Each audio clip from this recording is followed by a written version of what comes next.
I spent months collecting and analyzing every new Yu-Gi-Oh card released over nearly 9 years.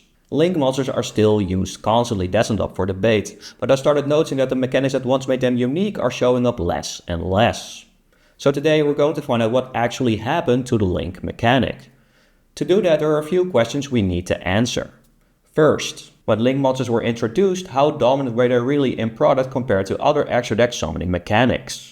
Second, because Link monsters were the mechanic of the VRAINS era, did the anime actually translate into more Link support in the card game? And finally, once VRAINS ended, did Konami keep designing Links around their unique mechanics, or did that change over time? And now without any further ado, let's get started. Alright, before we get into the timeline, I want to start with a few quick facts about Link monsters as a whole. At the time of recording, Konami released 439 Link monsters in total in the TCG. When you break those Link monsters down by Link rating, a very clear pattern appears. Almost half of all Link monsters ever released are Link 2s, making up just over 48% of the entire pool. Link 3 monsters come in second at about 23%, followed by Link 1s at roughly 14%. Higher Link ratings are far less common. Link 4 monsters account for only 11%, while Link 5 and Link 6 combined don't even reach 4% of all Link monsters. So from a design perspective, Link monsters are heavily concentrated in the lower and mid range of Link ratings.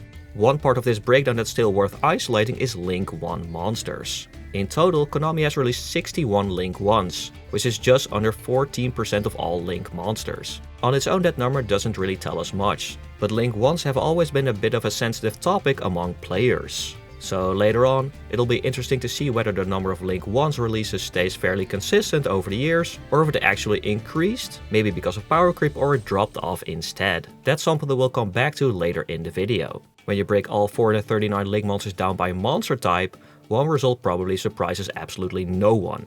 Cybers is by far the number one type, with 105 Link monsters in total. And honestly, if this wasn't the biggest category, that would have been a real shock. After Cybers, things spread out a lot more. Machine monsters come in at 48, Fiends at 39, Dragons at 34, and then Spellcasters and Warriors both sit at 33. Once you get past that, the numbers drop off pretty quickly. Some types like Aqua, Dinosaur, Sea Serpent and Pyro barely show up at all. Illusion, for example, only appears once, which makes sense considering that monster type didn't even exist until 2023, but somehow Fish also only appears once. Abyss Keeper released back in Burst of Destiny in 2021. So Fish and Illusion currently have the exact same amount of Link support, even though one of those types have been around for decades longer. It's honestly impressive that over almost 9 years, Konami managed to print exactly one Link Fish monster. But if there's one company that can pull that off, ignoring entire types or archetypes for decades, it's definitely Konami. Now, looking at attributes, things are pretty straightforward. Dark is at the top of the list with 146, followed by Light at 103. Together that means that almost 57% of all Link monsters are either light or dark. After that, the number drops off pretty fast. Earth comes in at 84, Fire at 42, Water at 35 and Wind at 29. So nothing too unexpected here, but does help complete the overall picture. And finally, let's take a quick look at arrow usage. Let's start at the bottom of the ladder. Top left is used 14 times, total. Top right is barely any better at 19. I actually triple checked these numbers because I couldn't believe how low they were compared to the rest. But no, this is correct. So if you ever wondered how much Konami loves top corner arrows, the answer is not a lot. Then we move up quite a bit to the next tier. Middle right is used 123 times. Top center comes in at 130 and middle left at 139. And finally the highest tier, bottom center appears 194 times, while bottom left and bottom right are basically tied at 223 and 24. So yeah, bottom left and bottom right are by far Konami's favorite arrows. And again, that makes perfect sense. Downward arrows are simply more useful most of the time, especially earlier in the game, when extra deck monsters could only be summoned to the extra monster zone, or to a zone a Link monster was pointing to. The interesting part is just how dominant they are. It also shows that Konami rarely designs effects that actually care about a Link monster pointing to an opponent's monster, which I do think is a pretty underutilized mechanic. One last detail that is also worth pointing out is arrow combinations. I can't verify this with 100% certainty, but it's very likely that bottom left and bottom right is the most common link arrow combination overall. Out of the 439 link monsters released so far, 192 include both bottom left and bottom right among their arrows, roughly 44% of all links. And when you zoom in on Link 2 specifically, this becomes even more obvious. Out of the 210 Link 2s, 97 use that exact bottom left and bottom right layout, which comes out to about 46%. So nearly half of all Link 2 monsters are built around the same basic arrow setup. Alright, now that we have that out of the way, let's move on to the timeline. How did these numbers change over time? And how did the use of link-specific mechanics evolve throughout the years? To figure this out, we're going to split the data into two timeframes. The first timeframe starts on July 20th, 2017, with the release of Starter Deck Link Strike. This product introduced the link mechanic to the TCG and marked the beginning of the VRAINS era. This period runs up to and includes the release of Eternity Code on April 30th, 2020, the final core set directly tied to the VRAINS anime. Now there's one important piece of context here that's worth mentioning. On April 1st, 2020, just before the release of Eternity Code, Konami implemented Master Rule changes. Under these new rules, you suddenly no longer needed link monsters to summon Fusion, Synchro and Xyz monsters to the main monster zones. So when we move into the second time frame, the results are influenced by two major shifts happening at pretty much the same time. The VRAINS anime coming to an end, and a rule change that made links far less necessary from a mechanical standpoint. The second time frame starts after Eternity Code, beginning with Toon Chaos and includes every release from that point onward, up to and including Phantom Revenge. What's important to keep in mind here is that these two periods are not the same length. The VRAINS era itself was relatively short, just under 3 years, while the post-VRAINS era is a little over twice as long. So keep that in mind when we start looking at these numbers. Let's first look at the release pace of Link monsters. During the VRAINS era, Konami released 288 Link monsters in less than 3 years. In the much longer post-VRAINS era, that number drops to just 151. Once you normalize that to links per year, the drop-off becomes impossible to ignore. We're looking at an almost 75% decrease. Now let's put that into context and compare Link monsters to the other summoning mechanics during these same time periods. During the VRAINS era, Link monsters absolutely dominated in terms of raw numbers released, making up just over 50% of all cards tied to special summoning mechanics during that time frame.